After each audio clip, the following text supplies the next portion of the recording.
Want to become a successful data analyst or a business intelligence analyst but don't know what to do and how?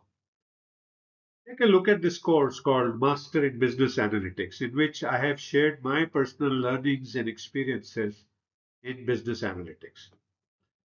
In this, you will not only learn about the business analytics in depth, interactively, with a lot of examples and case studies, including what is business analytics, how is business analytics different from business analysis, what roles can you get after doing business analytics, case studies of excellence in business analytics, and how can you become excellent in business analytics.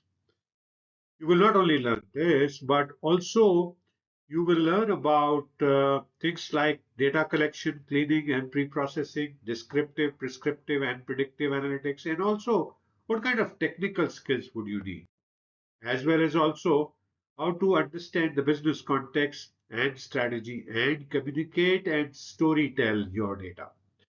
So those are the things that you will learn in this course. Attend video sessions to clear your doubts on this topic anytime.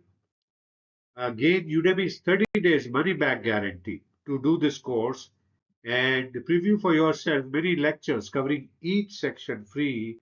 And if you like the content, enroll for the course, enjoy, and become a successful data analyst or business intelligent analyst after becoming excellent in business analytics.